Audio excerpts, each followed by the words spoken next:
Foreclosures drop in December, capping off all-time low year in 2021. U.S. home sales tally biggest drop since start of pandemic. Home sales prices up 15% from 2020. Americans unexpectedly spent way less at retail stores in December amid the Omicron surge. As you can see from these headlines, you can definitely tell that the housing market is crazy, and that the prices of homes have gone up, the inventory has gotten lower, and the prices of homes have jumped up dramatically. Year over year, it continues to go up, and the one question that we beg to ask is, what is the real estate market going to be like this year? Is it going to be the same? Because right now, the real estate market is on fire. What's up, you guys? This is Tim Trevathan with Tim Trevathan Homes and Keller Williams here in Atlanta, Georgia. And in this video, I'm going to cover a lot of material related to the housing market here in Atlanta because it's nuts. And for anybody that wants to move here, I think it only makes sense that we completely understand what we're getting ourselves into, especially on the buying side. If you're a seller, it's a little bit different story. As a seller, it's a lot easier to sell in this market than it is to buy. We're not just in a seller's market, but we're in an extreme seller's market here in Georgia.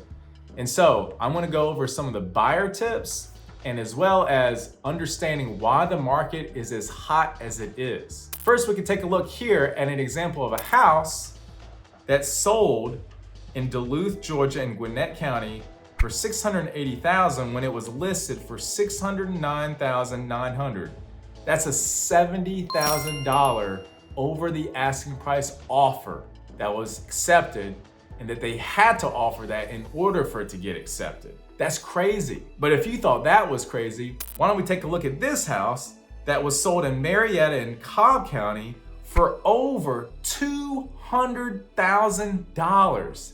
Now, if you don't think this is crazy, I don't know what is. And you can see here that the average home for sale is receiving 3.8 offers today, up from 3.3 offers just 1 year ago. So you can definitely tell that there's a lot of competition. What seems to be the norm here in Georgia is that you're seeing listings get multiple offers over the asking price with a lot of other terms that are favorable in the seller's eyes. Now, if you thought these were crazy prices of homes with all these offers over asking price, take a look at this one. This is the nail in the coffin right here. A listing in Swanee, Georgia had over 50 cars parked in the parking lot to go see one house. And no, it was not an open house. I kid you not, this was over 50 cars parked in the parking lot to see the same house. And if you're thinking the price of the home was $200,000 or $300,000, you're wrong. It was actually priced in the $500,000 range.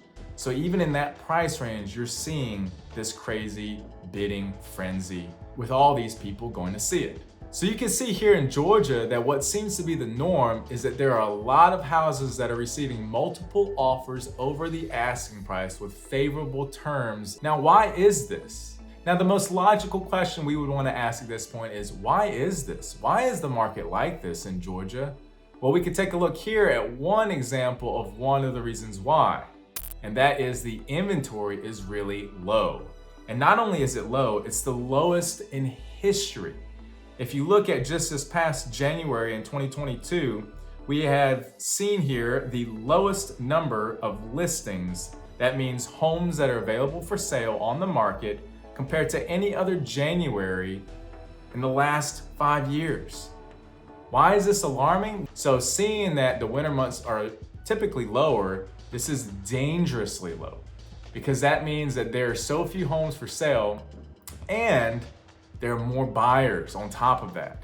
So you can imagine why we took a look just a second ago at 2 homes that sold way above the asking price here recently. Now, another question you might be wondering now at this point is, well, why is there such low inventory? Why are there not homeowners putting their homes on the market for sale as much as they used to in previous years? Well, I've got the answer to that, and here it is. One of the biggest reasons is the homes built in the United States in the last decade.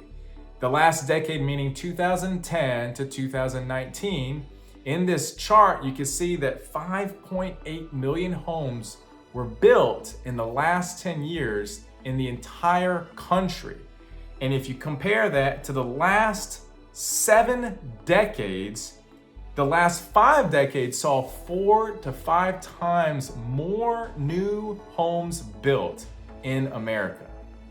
So why is the inventory so low? Well, one reason is because builders are not building. And why are builders not building? Well, there's a lot of speculation, a lot of theories. In my professional opinion, and from my experience talking to builders, what I've come to realize is a lot of that has to do with increased regulations, with the way that things are zoned from commercial to residential, and how residential areas, if they can get permitted or not to be able to build homes on.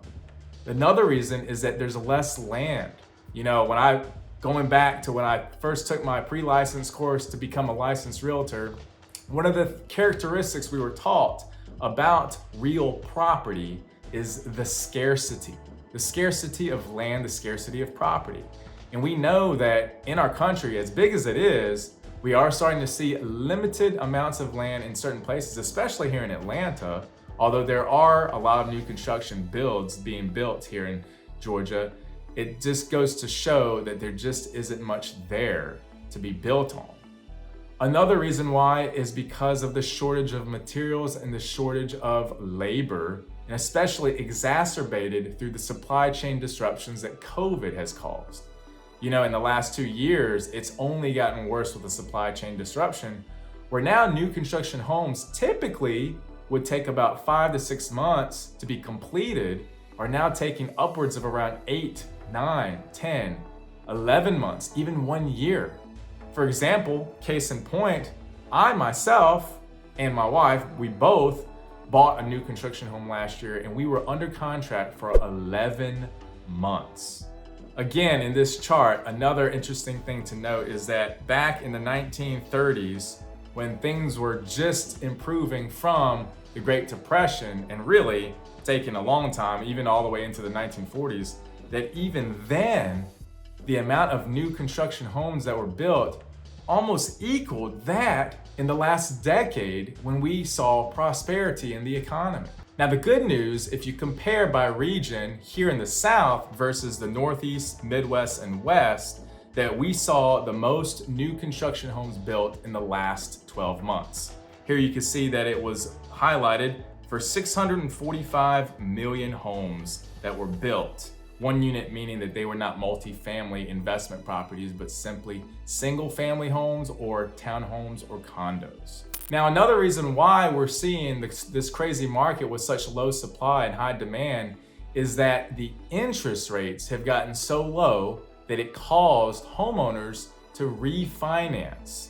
You can take a look at this graph here, that in particular, the year 2020, right after the pandemic was announced in March and April of 2020, the stimulus that came from the Federal Reserve and our government helped to drive the interest rate lower so that more homeowners had an incentive to buy.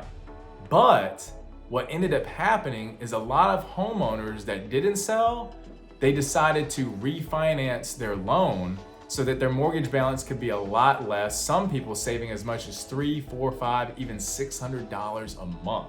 Now, I'm not saying that it was bad for them to refinance. In fact, I refinanced on my home as well during that time in 2020, particularly in June of 2020. And so I say to everybody, take advantage of that time when the interest rates are low. But the point that I'm trying to make is that I wish there is a more even keel fair market interest rate that happened throughout the entire year of 2020. Instead, we saw interest rates dip to as low as 2%. I even had one client that was able to get an interest rate locked in the summer of 2020 for 1.9%. So, for all those homeowners that were thinking about selling at that point, decided to refinance, are now no longer looking to sell. They have no incentive to sell because they ask the question to themselves, why would I want to sell a home at such a low interest rate and go buy a home that is higher priced and on top of that at a higher interest rate and possibly a home that's smaller with less square footage? For a lot of homeowners, it just doesn't make sense. And so because of what happened in 2020 with interest rates going down to such low numbers, we have seen in the last 2 years a consistently low number of inventory, with each month passing seeming to be just a never-ending decrease in the number of homes. Now, everything so far that I've shared in this video has been more of a national and somewhat of a Georgia and regional impact, but now I want to go into the statistics of the state of Georgia and primarily here in Atlanta. If we take a look here, the Georgia Board of Realtors shows that the inventory of homes for sale over the last several years have declined to the point now that we are seeing about 17,000 homes that are available for sale here in 2022. We can see here that the days on market until a sale, that means the days on market before the house goes under contract, has also decreased to as low as an average of 30 days. Also, with the average sales price over the years, we've seen an increase in sales price, where now the average sales price of a home in Georgia is about $380,000. And lastly, we can see here that the percent of the original list price versus the sold price has reached at one point over 100%, and now it's around 99%. But let me tell you, this is indicative of the entire state of Georgia. Here in my market in Atlanta, we're seeing over asking price for a lot of homes, and particularly in Gwinnett County, Fulton, and Forsyth, where I work, these counties are being battered with incredible, intense competition. Again, as you saw in those last two, 80,000 over asking price and 200,000 over asking price. I had a listing in Duluth, Georgia last summer. It's priced at $559,000. We ended up receiving 19 offers, and the offer that we accepted was $65,000 over the asking price. Just today, as I'm doing this video, on the buyer side, I just helped a buyer go under contract, but in order to get their offer accepted, we had to do $45,000 over the asking price with no appraisal contingency, no financing contingency, and 0-day due diligence, meaning no inspection. This was a townhome in Alpharetta priced at $295,000. So our offer was accepted for $340,000, and guess what? They had a total of 22 offers. So we beat out 21 other offers. And did I mention my buyer's cash? So you're probably thinking, Tim, is that what I'm gonna have to do to get my offer accepted? I have to go in cash? What if I don't have the cash? And Tim, I can't waive the inspection. It's too much of a risk for me. What if there's $5,000 or $10,000 worth of work that needs to be done and the seller's not willing to negotiate with us on this? What if there's mold? What if there's radon gas? What if there's a safety hazard? Well, if I back out, I guess I could do that, but then I end up losing my earnest money, which now could be $5,000, $8,000, maybe $10,000. Tim, what do I do? Well, there's a couple things we can do, and in the next video, I'm gonna definitely go over in more detail on how to get your offer accepted in Georgia. But before I do that, a few tips that I can share with you. So some buyer tips, a couple things that I've tried to do, which I already alluded to with how my offer got accepted, is you really need to be in a position where you can say, hey Tim, I'm willing to offer over the asking price. And this can vary depending on the price of the home and how many offers that are on the table. So for example, if there are 10 offers on the table, there's a good chance you could say that you need to offer 20, maybe 30, even 40,000 over the asking price. You know, 2 or 3 years ago, I have a lot of buyers that would ask me, Tim, what should we offer for this house? And what I would tell them is, well, hey, I'm gonna go back to the office and look the last 6 months of the comps. That means the homes that have sold in the neighborhood in a 2-mile radius that are similar type of home. And based off of this data, that is how I'm gonna reach the conclusion of we need to offer this amount of money for this house. Now in this market, that is irrelevant, seriously. It really just matters how many offers are on the table. And really, it comes with experience. After showing so many houses and after placing so many offers that don't get accepted, you kind of just start to get this intuition and understanding and knowledge about how to offer on these houses. And that's why it's important to go with a realtor who knows this market. And so for me, when I was showing that house to my client, I knew in the 290, 300 price range, that is the most competitive price range in Atlanta. And in order to get it, we needed to go over asking price. But let's take a step back. One of the things that's also important, and this may be pretty obvious for a lot of people, is that you need to get a pre-approval letter with a lender before even going out to see houses. Because the house could go under contract in one day, and by the time you say, Tim, let's go see it, oh, I like it, let's put an offer, the house is already under contract, and you're still waiting on your lender to give you a pre-approval letter. In this market, there's no room for a delay, and there's no need to go out and look at houses before getting pre-approved. That is the first and foremost, number one most important step. But here is something else I'm gonna add to that. You also need to pick the right lender. Sometimes it's not good enough that you just have a pre-approval letter from a lender. You need somebody who can communicate well, and here you go, are you ready? That can work on the weekends, Saturday and Sunday. There's a lot of lenders, especially big banks, who they don't work on the weekend. And that is a time when offers are placed the most, because you'll find a listing typically listed on a Thursday. Showings happen on Friday, Saturday, Sunday, with a deadline at 8 or 9 p.m. on Sunday, with the seller picking an offer by Monday morning. So you really want a lender who works the weekends, and not just that, one that possibly can close in less than 30 days, which is the typical time for a home to be closed on. If you can get a lender who says, we can get this loan approved of within 3 weeks, or even 2.5 weeks, you want to go with that lender. And not only that, you want to find somebody who can say, Tim, we're going to do some preliminary underwriting before you guys even put an offer on a house. So much so that you can waive the financing contingency. A lot of this I go over in detail in the next video about how to get your offer accepted in Georgia. But these are just a few tips.